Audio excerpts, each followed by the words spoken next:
Da-da, da-da, da-da.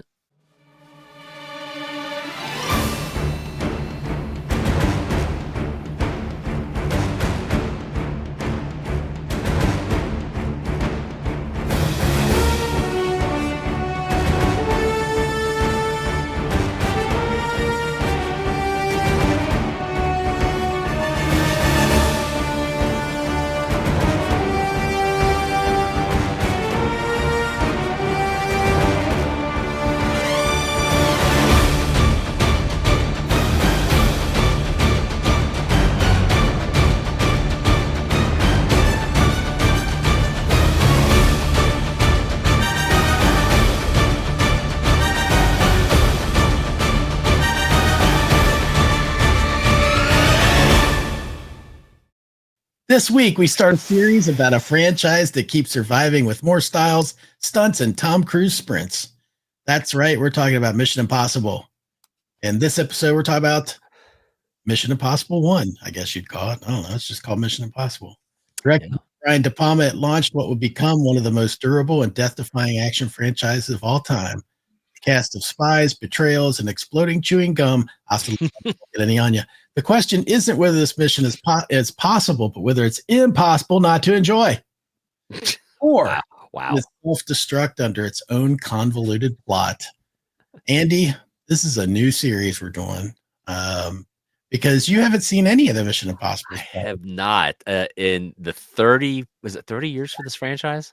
Roughly? Almost 30. Admittedly had never seen any of these movies. I have zero excuse for why. It's not I don't like Tom Cruise or anything. I think I kept thinking, oh, I'll see that eventually. Yeah. And then got married. I believe basically what you're saying is to watch these movies was your Mission Impossible. It was. I mean, I basically in the span of all these movies being made, I've been married and divorced twice. And now a third time, and I've moved to 2 different cities. And now I'm finally finding the time, Gary, in my hectic life to sit now you can squeeze it in. What, 80 hours of film? What is it? Jeez. I don't know. It's not 80. No, it's good. It's like it's a good 17 probably, if not more. Well, I noticed and not that we need to be talking about this, but and we'll discuss this. They get progressively longer. Yeah. And I was going to try to watch. I haven't seen, as the recording of this, I have not seen number 7. Okay. I'm up to 7. I was going to try to do it today, and it was 5:00 my time when I started to watch it and realized it's 2 hours and 43 minutes. Yeah. We start recording at 8:00 my time. That gives me a 17-minute window of anything else besides movie. Anything that shakes up my snow globe. And I was like, well, instead of that, I'll just watch MASH again. And well, there you go. That happens.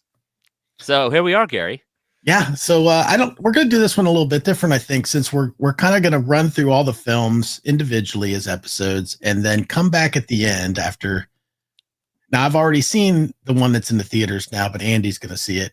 And then after that, we'll discuss maybe what we thought overall or order, however, if we put them in an order or whatever. So most of these will just be discussing the film a little bit, and then we'll cap it off with a ranking at the end. Absolutely. And real quick, Gary, a little factoid, and I just found this out recently. I don't know if you knew this, but the theme song, do you know that dun dun dun dun? You know what that is? Like that.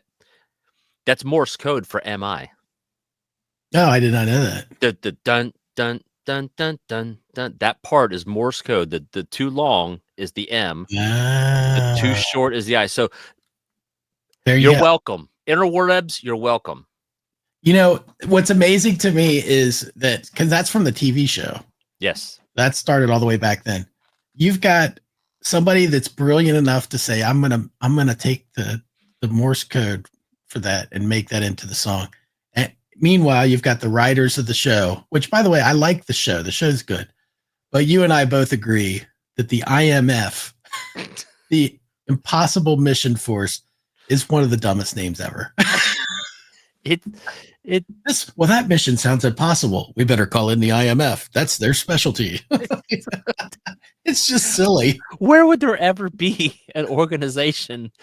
And who makes the determination? Well, this one's just impossible. There's just no way to do it. Well, call Ethan Hunt. Call Maverick in. It'll get done. Yeah.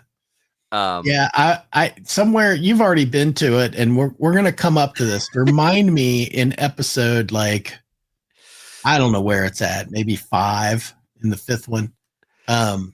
I want to bring back the discussion about the Impossible Mission Force when we get to there. So we'll talk about that then. Force. They could have just been a like a Splinter Cell type thing off of the CIA, in my opinion. Like, just make them, a special force, black ops group, and their job is to do impossible missions. You could have still called the show Mission Impossible, right? Because it just really puts it out there. It's a great lead, but to then develop the Impossible Mission Force, and I love how everything is. And remember, agents, if you're caught, we'll deny anything ever happened. You're just on your own. Yeah. So at that point, why do you even need the Impossible Mission Force? Because all you do is leave me out hanging out to dry. Yeah. And if I get caught, I'm probably going to get killed. You know what I'm saying? Like, it's never like, and it's admittedly impossible. So it's probably not going to work out. So the odds are really against me. I don't think you need to remind me. I'd much rather be on the PMF, which is the Possible Mission Force. Yeah, there's a chance, Gary. There's a chance mission group. This one's you could probably pull this one off. I'm joining that group, please. Yeah. I mean, I don't know if you could, Gary, but in general, society, people could right. Off. Yeah. I definitely could not. You and I would be like, it was like, hey, you got to run in this one. It's like, if I had to run like Tom Cruise runs. Yeah. Oh man, I mean, it's just he's get this little hand thing going, and I have to admit, sadly, that's when I used to run. And it is how you ran. I used to run like that. You did, and I used to get made fun of. Were you quietly Ethan Hunt? Maybe. You can't tell me, can you? Hold on, Gary. Let me peel my face off. Okay, Gary, let's talk about the first movie. Yeah, we're 7 minutes in, and we've accomplished. We haven't even talked about it yet. So, in the first episode, I'm going to go ahead and just give you a quick synopsis. Let's see. I got a quick one here. When a mission in Prague ends in disaster, IMF agent Ethan Hunt is framed for the deaths of his team and accused of being a mole. He goes rogue, assembles a new team, and infiltrates the CIA to steal a list that could clear his name, but discovers that the betrayal goes deeper than he imagined. Dun. There's a little bit of controversy from this film, by the way. Is that? Well, his haircut was horrible. I'll give you that much. Yeah, well, the character of Jim Phelps was the character from the film, which is who John Voight played. Oh, okay. And look, it's 96. Spoiler alert. It's not, you should have seen it. If you haven't seen it, call me. But he's kind of the bad dude. He's the bad guy in the movie, right? And so there was a little bit of controversy about the fact that they changed the character from the TV show to end up being the bad guy. But if you ask me, I think that was a smart move because you never would have guessed it going in, knowing that that's Jim Phelps if you're a fan of the show. Yeah. So that made the twist a little better. But all right, so how do you want to? Well, I do have the Rotten Tomatoes for this. Okay. So, let's start with that. Sure. The first movie sits at 65 with the critics and 71 in the popcornometer. Popcornometer. So not super well received. And look, my opinion, newbie here, watching this one, as I watched it, I don't know that I would have. Again, this is why I'm not a movie executive. I wouldn't have seen this becoming this super long franchise. I didn't think this movie was great. Yeah. Entertaining. It had its moments, but I was like, that's okay. I'll spoiler. They do get progressively better. I'll agree. I will agree to that. Yeah. But this first one was like, I don't know. I mean, Yeah, we can talk. When we get to it, we can talk about what some of the turning points on where the franchise really kind of takes off. Yeah, I But mean, as far as this one, now I will say I saw this in the theater. I definitely recall it, and I recall liking it quite a bit. I like these kind of movies.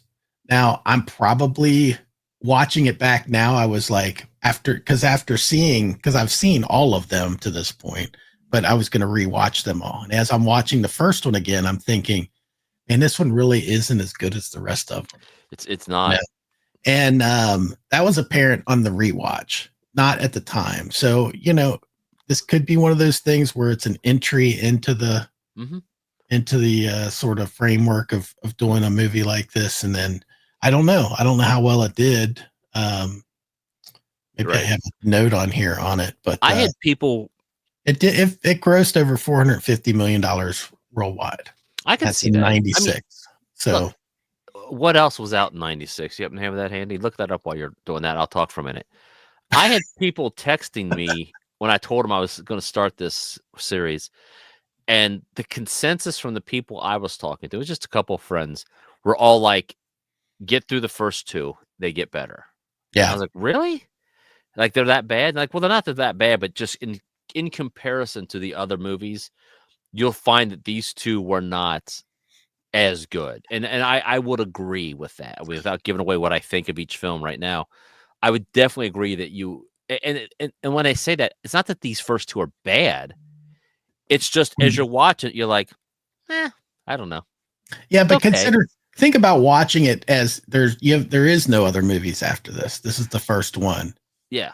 And it's 1996. And do you have it's different? Yeah, I do. So the top 10 movies of 96 were number 1 was Independence Day. Well, I mean, that's a blockbuster, which made $817 million. Yeah. Twister was number 2, which made $495 million. Well, that's a drop. Yeah. And in third place was Mission Impossible. Okay. Now, here's some other movies from that time, at least in the top 10. You got The Rock.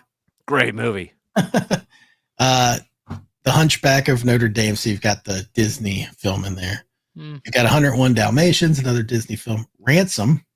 Love that movie. That's a good movie. The Nutty Professor. Hi. Flavor and the Gary watching the movies and the things. Jerry Maguire. MacGyver. Hazel Peace. Jerry Maguire. Gary, you had me at hello. And the Flavin.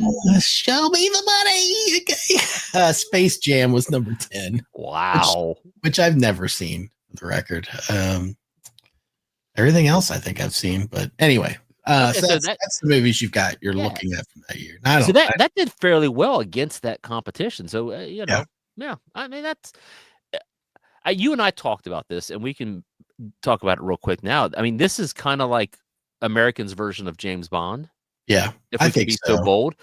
And I'll say this, after watching a handful of the Bond films for another Tommy Twins production podcast called Bonding with Mark and Andy, I like these better than the first 6 or 7 Bonds that I've seen. Now, granted, those were made in the 60s and the 70s. Yeah. I haven't seen any of the modern Bond. Again, another series of films I've never seen. I know, I don't, what's wrong? But I've seen Breakfast Club over 100 times. Well, I mean, it's in the same genre as far as like it's spy. It's got the kind of twist. Yeah. There's always a villain and all. But I mean, the characters are definitely way different. So, I mean, you've got the Bond is just a much different type of character with the. Yeah. And it's good. I have 2 notes, basically. I wrote down, well, I have 3. I wrote the heist I thought was pretty tense in this one. Whatever the heist would have been. The heist in this one was the Langley CIA vault heist. Yeah. And I found it because my nephew Matthew is the one who challenged me to rate the heists. And I thought this was really good. I mean, I was in on it. I'm like, oh, I mean, not edge of my seat, but I was like, can they pull this off? This is impossible. Yeah. So I wrote that this was pretty tense. Cruise is really good. I mean, I'm a Cruise fan. I know some people can't stand him. They think he's a goofball. I like Tom Cruise. My problem is with this movie, this version of Tom Cruise, I just keep seeing Maverick and I can't stop thinking about Top Gun. As I'm watching him, I'm like, yeah, it looks like Maverick has just became uh, works for the IMF now. Yeah. And then my final note was like, it's an okay film, not great. I would have liked more backstory on IMF because it seems like in this first film they do not give you any um background of what the IMF is. I mean, I didn't even know what it was. Yeah. And I just a little like you don't have to go into when you're making a 2-hour film, carve out 10 minutes to explain why this group of elite agents does these missions. Right. It's a simple. I think that kind of gets explained throughout the course of the It does later series. on. But And you're right. I mean, I think it was kind of counting on the name from because sure. the TV show, and a lot of people are going to know it. But And I never and watched the TV show, so I don't have any. yeah, it's a pretty good show. I liked it when I was a kid. I mean, I watched it back then. But. And I like that this was Brian De Palma, Right. which famously I know because of Carrie. Which we're going to talk about soon. And yeah, there's another Brian De Palma thing I want to mention when we talk about that, but that's not for this discussion. But, I don't know if you have his IMDb, but he's Scarface, The Untouchables. Yeah, I mean this guy's got a great pedigree, and that was nice that you got Brian De Palma. I mean, I don't know if he's the right director for this because as you watch later on, they've got different directors, and their style is way different. Yeah, and I think better fitting for this. I don't know that De Palma was the right choice. Again, they're not calling Andy and asking, so. I think for what they did in this one, it was pretty interesting. There's some interesting shots in the scene where he is. I think it's early in the film. Yeah, it is. It's because it's the whole beginning intro when when they're walking around. They got to tag the guy. Yes. So they spray the thing on the guy. So you've got different viewpoints. You've got somebody looking through like a some sort of. I don't know if it was like an infrared type of display or something. Yeah. So, I mean, it was interesting the way it was kind of following the people around the room when this big kind of entryway or something to like a big ballroom kind of thing or something. I thought that was all interesting. So there was some interesting directing work with it. Did you know that Alan Silvestri was originally going to compose the score, but was replaced last minute by Danny Elfman? I didn't. There's a little FYI for you. You know, I did kind of pay attention as the movies went on to the theme song to see how it changed from movie to movie to see if what the flair was they put on the little bit of mustard they put on it. And because again, I think if we can be so bold, this has got to be one of the most iconic theme songs ever made. Oh, I love it. I mean, you hear that, you know exactly what it is. Yeah. You know, and all it is for the most part, you need those 4 notes is all you need. Dun, dun, dun, dun. That, and you know what's going on. So I have a question. When did Tom Cruise start doing his own stunt stuff? Like dude, I don't know. I made a note for one later on. Because I know he did them in this. I just didn't know if this is what started it or was there I mean, I know that Top Gun Maverick, he did some flying around, and I mean, he wasn't the pilot or whatever, I don't think, but he was riding. And well, you got to think. Was he in first Top Gun? Was he doing ride along stuff like that? I don't remember. I don't either. I'm wondering if that kind of fueled a little bit of doing this stuff because they get progressively crazier. They do throughout the series. I watched some of the extras on the programs and to show some of the stunts, and it's like, yeah, that's really him doing it. That's crazy. Yeah, like I can't imagine that a studio would have let him do it. Like, no, sir. Yeah, imagine insurance companies. I can't. But anyway, you know, overall, good film. Yeah, we're kind of long in the tooth on this, but you want my ranking on it? I didn't know that we were going to do ranking. Okay. Well, we don't have to. We can wait and do them later. Yeah, I can see what Teresa thought of it. All right. Well, yeah, you can do that. Teresa gave it a 3 out of 10. 3 out of 10. and did this. She looked at me the whole time doing this. I was like, "So, do you wanna watch the next one?" She said, "Absolutely not." I was like, "Okay. I will watch these by myself." I will tell you that Tara watched every one of these films with me. But she And think her opinion of this one was, I guess, good enough that she watched the rest of them. Yeah, I So, mean, look, I found myself compelled to want to keep watching them. yeah. It wasn't like I was bored. It's just like, this first one didn't. I think we're spoiled anymore Yeah. because this film was made almost 30 years ago. Um, Action films now, we're used to like John Wick and Yeah. No, I know what you mean. the likes of it, and Everything is like that's full throttle the now. Taken movies, and Yeah. it's just like it's insanity. Yeah. So I guess it's not fair to look back and judge it that way. But again, good movie. I liked it. I liked it as well. And you'll find out where it sits in our list when we get to the end. But until then, Boom. Anyway, so we'll mark this one off as 2 thumbs up, I guess. We're not going to give a rating this time, but we'll talk about it all at the end. So thanks on this episode. Thanks everybody for watching. Please like, comment, subscribe, and let us know what you thought about Mission Impossible, the first one, 1996. Catch you next time. Bye. Amy and Gary are coming to you with a new movie they like to review.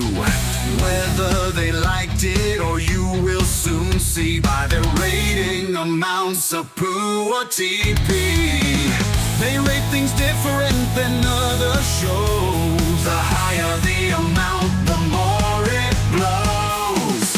Flick flops are unfiltered reviews of all of the movies we chose to view. We love some and other we've simply hated. You can find out by how much we rate it.